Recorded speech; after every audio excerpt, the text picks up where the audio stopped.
Well, if Donald Trump was threatening tariffs on border countries to strong-arm them into tightening border controls, it's working. Tariffs on both Canada and Mexico have now been paused for 30 days after their leaders spoke to Donald Trump and agreed to up their activity at the border to halt the flow of drugs and migrants into America. Meanwhile, back here, the government insists that despite looming uncertainty worldwide, they can still grow the economy. Senior reporter Juliet Speedy has the latest. Donald Trump preaches America first, but Canada is now upping its patriotism too. In Vancouver, American whiskey was pulled from the shelves of state-run liquor stores. Canadian consumers are being urged to retaliate. We all have to do our part to support Canada, so from now on I guess I'll buy Canadian whiskey. I'm going to try and buy as much Canadian products as I can. But with hours to go before the tariffs came in, a pause. Canadian Prime Minister Justin Trudeau tweeted, "I just had a good call with President Trump. Canada promising to do more to stop fentanyl crossing the border."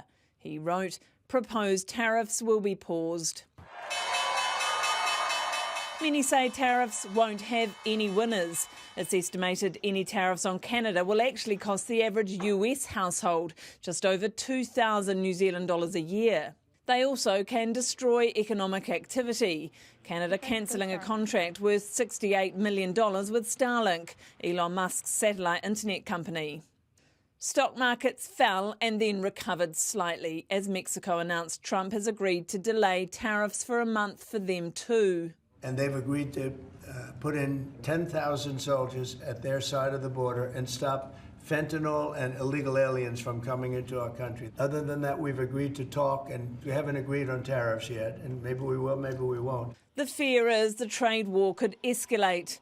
Tariffs on trade push up prices and damage economic activity. And even if New Zealand is immune, we would certainly feel the impact if global growth slows. It's too soon to say the sky is falling.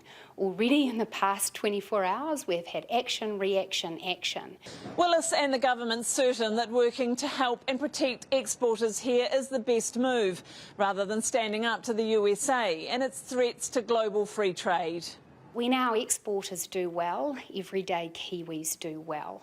New Zealand makes a living by selling products and services to the world. We can't get rich selling to ourselves. Trump says tariffs on the EU will happen, but with the UK, the president's hinting there's a negotiation to be had and tariffs could be avoided. European Union is really out of line. UK is out of line, but I'm sure that one, I think that one can be worked out. But the European Union it's an atrocity. British Prime Minister Keir Starmer is in Brussels for rare post-Brexit talks with NATO, and he is desperately trying to keep both sides on side with his policy of choosing not to choose. Both of these relations are very important to us. We are not choosing between them, but that's historically been the position of the UK for many, many decades now. Other European leaders shocked at Trump's attack that's not aimed at his foes. We were listening carefully to those words, and of course we are preparing also on our side. But what is clear, there are no winners in trade wars.